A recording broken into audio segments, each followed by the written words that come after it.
Hi all, ഇത് നമ്മൾ mangroves കാണാൻ പോയതാണ് കേട്ടോ. മാംഗ്രൂവ്സ് അല്ലെങ്കിൽ കണ്ടൽക്കാടുകൾ. അപ്പോൾ ഇത് ആക്ച്വലി ഗൂഗിളിൽ നമ്മൾ ചെക്ക് ചെയ്ത് നോക്കിക്കഴിഞ്ഞാൽ നമുക്ക് കാണുന്നത് കോർക്കൽബ മാംഗ്രൂവ് സെൻറ്റർ അല്ലെങ്കിൽ കോർക്കൽബ മാംഗ്രൂവ് റിസർവ് എന്നൊക്കെ മാപ്പിൽ കൊടുത്തു കഴിഞ്ഞാൽ കറക്റ്റായിട്ട് മാപ്പ് നമ്മൾ അവിടെ എത്തിക്കും കേട്ടോ. 15 dirhams ആണ് ടിക്കറ്റ് റേറ്റ് വരാം. നമ്മൾ പോയത് ഒരു ഈവനിങ് ടൈമിലായിരുന്നു. ടിക്കറ്റ് എടുത്ത് കഴിയുമ്പോഴത്തേനും അവിടെ കുറച്ച് ബഗ്ഗി ഉണ്ട്. അപ്പോൾ ആ ബഗ്ഗീസിൽ നമുക്ക് ഒരു ലേക്കും ഒരു ബ്രിഡ്ജൊക്കെ ക്രോസ് ചെയ്ത് നമ്മുടെ ലൊക്കേഷനിൽ എത്തിക്കും. നമ്മൾ മാംഗ്രൂവ്സിലേക്കല്ല എത്തിപ്പെടാം, അതിന് മുമ്പ് ഒരു മ്യൂസിയം അല്ലെങ്കിൽ ഒരു എക്സിബിഷൻ സെൻറ്റർ പോലത്തെ ഒരു സ്ഥലത്തേക്കാണ് നമ്മൾ എത്തിപ്പെടാം. അപ്പോൾ ഈ ഒരു ഡ്രൈവ് എന്ന് പറഞ്ഞാൽ ഓൾമോസ്റ്റ് ഒരു 500 to 800 meters ഉണ്ട്. ഈ മ്യൂസിയം അല്ലെങ്കിൽ എക്സിബിഷൻ സെൻറ്ററിൽ മെയിനായിട്ട് അവർ വെച്ചിരിക്കുന്ന കുറേ അക്വേറിയംസും പിന്നെ കുറച്ച് ഫിഷും സീ ആനിമൽസും അങ്ങനത്തെയൊക്കെയാണ് ഇവർ മെയിനായിട്ട് വെച്ചിരിക്കുന്നത്. ഇതൊരു വിൻഡോ വ്യൂ ആണ് കേട്ടോ, നമ്മുടെ പാത്വേയിൽ തന്നെ കാണാവുന്നതാണ്. ആക്ച്വലി നമ്മൾ ഇത് കഴിഞ്ഞ് എക്സിറ്റ് ആവുന്നത് ആ ഒരു പ്ലേസിലേക്കാണ്. അപ്പോൾ നല്ല രസമാണ് ഇവിടെ കുറേ മീനൊക്കെ കാണാൻ വേണ്ടിയിട്ട്. ഈ മ്യൂസിയത്തിൽ നമ്മൾ എക്സിറ്റ് ആവുന്നത് ഒരു പ്ലെയിൻ ലാൻഡിലേക്കാണ്. ആ ലാൻഡ് എന്ന് പറഞ്ഞാൽ കുറച്ച് ബെഞ്ചും കുറച്ചധികം ബെഞ്ചസും പിന്നെ കുറേ ട്രീസും ഗ്രാസൊക്കെ വെച്ചിട്ട് നല്ലൊരു ഈവനിങ് സ്പെൻഡ് ചെയ്യാൻ വേണ്ടി ഫാമിലിയൊക്കെ വന്നിരുന്ന് കുറച്ച് നേരം സംസാരിക്കാൻ, ഫ്രണ്ട്സൊക്കെ ആയിട്ട് സംസാരിക്കാൻ പറ്റിയിട്ടുള്ളൊരു നല്ല സ്പോട്ടായിട്ട് അവർ മാനേജ് ചെയ്തിട്ടുണ്ട്. ദ മെയിൻ തിങ് ഈസ് അവർ നല്ല ഭംഗിയായിട്ട് ഇത് മെയിൻറ്റെയിൻ ചെയ്തിട്ടുണ്ട് കേട്ടോ. ട്രീസൊക്കെ നല്ല ഭംഗിയായിട്ട് കട്ട് ചെയ്ത് നല്ല വൃത്തിയായിട്ട് വെച്ചിട്ടുണ്ട്.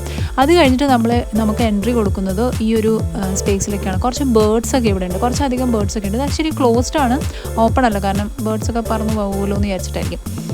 അപ്പോൾ കുറച്ച് നേരം നമ്മൾ അവിടെയൊക്കെ ഇങ്ങനെ സ്പെൻഡ് ചെയ്തിട്ട് പിന്നെ അവിടെ നിന്ന് പുറത്തേക്ക് ഇറങ്ങുമ്പോൾ നമുക്ക് കുറച്ച് ആനിമൽസിനെയൊക്കെ കാണാൻ പറ്റുള്ളൂ. നമ്മൾ ഡീറിനെയൊക്കെ കണ്ടായിരുന്നു അവിടെ പോയി കഴിഞ്ഞപ്പോൾ. ഇനി ഇവിടെ നിന്ന് എക്സിറ്റ് ആവുന്നത് ആക്ച്വലി ഒരു ബ്രിഡ്ജിലേക്കാണ്. ആ ബ്രിഡ്ജിൻ്റെ വ്യൂ നല്ല അടിപൊളിയാണ് കേട്ടോ. ഈ ബ്രിഡ്ജ് ക്രോസ് ചെയ്താലാണ് നമ്മൾ ആക്ച്വലി മാംഗ്രൂവ്സിലെത്തുന്നത്. ഈ ബ്രിഡ്ജ് എന്ന് പറഞ്ഞാൽ നല്ല രസമാണ്, സ്കൈയൊക്കെ കാണാൻ നല്ല ഭംഗിയാണ്. നല്ലൊരു വ്യൂ തന്നെയാണ് ഈ ബ്രിഡ്ജിൽ നിന്ന് നമ്മൾ നോക്കുമ്പോഴത്തേനും. ചുറ്റും കുറേ മാംഗ്രൂവ്സും പിന്നെ അങ്ങ് ദൂരെ സണ്ണും പിന്നെ സ്കൈയും ഒക്കെ കാണാൻ നല്ല രസമാണ്.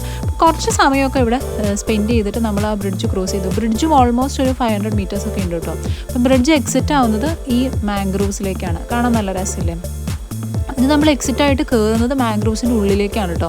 അപ്പോൾ അതിലും ഭംഗിയുള്ളൊരു സ്പേസാണ്. ബിക്കോസ് ഇതിൻ്റെ ഉള്ളിൽ ഒരു വുഡൻ പാത്വേ ആണ് അവർ കൊടുത്തിരിക്കുന്നത്. പിന്നെ റെയിലിങ്സ് ആണെങ്കിലും കുറച്ച് വുഡും ക്രോപ്പൊക്കെ വെച്ചിട്ട് നല്ല ഭംഗിയായിട്ട് തന്നെയാണ് ഇവർ അറേഞ്ച് ചെയ്തിരിക്കുന്നത്. ട്രീസ് ആണെങ്കിലും പ്രോപ്പറായിട്ട് ഈ മാംഗ്രൂവ്സിനെല്ലാം പ്രോപ്പറായിട്ട് കട്ട് ചെയ്ത് നന്നായിട്ട് മെയിൻറ്റെയിൻ ചെയ്ത് വെച്ചിട്ടുണ്ട്. അപ്പോൾ ഇവിടെയും നല്ലൊരു ഫോട്ടോ ഒക്കെ എടുക്കാൻ പറ്റിയ സ്പോട്ട് തന്നെയാണ് കേട്ടോ. ഇൻ ബിറ്റ്വീൻ കുറച്ച് ഈ പാത്വേന്ന് തന്നെ കുറച്ച് ഡൈവേർഷൻസ് കൊടുത്തിട്ട് ഇവരിങ്ങനെ ചെറിയ ചെറിയ ഹട്ട് പോലെ പ്രൊവൈഡ് ചെയ്തിട്ടുണ്ട്. ഈ ഹട്ട്സിൻ്റെ ഉള്ളിൽ നിന്നൊക്കെ നോക്കിക്കഴിഞ്ഞാൽ ഒരു വ്യൂ പോയിൻ്റ് ആണിത്. വ്യൂ വരുന്നത് ലേക്കിലേക്കാണ്, പക്ഷേ ആ ലേക്ക് വ്യൂവിനെക്കാട്ടും കുറച്ചുകൂടി ഭംഗി ഈ മാംഗ്രൂവ്സ് തന്നെയാണ് കേട്ടോ. അപ്പോൾ ഒരു നല്ലൊരു എക്സ്പീരിയൻസ് തന്നെയാണ്. ഈവനിങ് ഒക്കെ ഓൾമോസ്റ്റ് ഒരു നമുക്ക് പോയി സ്പെൻഡ് ചെയ്യാൻ പറ്റിയൊരു ഒരു സ്പേസ് തന്നെയാണിത്. ഓൾമോസ്റ്റ് ഒരു 1 kilometer നമുക്ക് നടക്കാനുണ്ട് കേട്ടോ ഈ മാംഗ്രൂവ്സിൻ്റെ ഉള്ളിൽ കൂടെ തന്നെ. പക്ഷെ നല്ല രസമാണ് കാറ്റൊക്കെ കൊണ്ട് നടക്കാൻ. ഈവൻ ദോ പുറത്തൊക്കെ ചൂടാണെങ്കിലും മാംഗ്രൂവ്സിൻ്റെ ഉള്ളിൽ കയറി കഴിഞ്ഞ് കഴിഞ്ഞാൽ നല്ല തണുപ്പൊക്കെയാണ്. പിന്നെ നമുക്ക് സൈഡിൽ നോക്കിക്കഴിഞ്ഞാൽ മാംഗ്രൂവ്സിൻ്റെ ആ റൂട്ട്സൊക്കെ കാണാൻ പറ്റും കേട്ടോ. കുറേ റൂട്ട്സ് ഇങ്ങനെ പൊങ്ങി നിൽക്കുന്നതൊക്കെ നല്ല രസമായിട്ട് കാണാൻ പറ്റും. അപ്പം നമ്മൾ കുറച്ച് നേരം അവിടെ ടൈം സ്പെൻഡ് ചെയ്തിട്ട് നമ്മൾ തിരിച്ചു പോകുന്നു കേട്ടോ. അപ്പോൾ നല്ല സ്പേസ് തന്നെയാണ്. Do visit guys. Thank you for watching. By.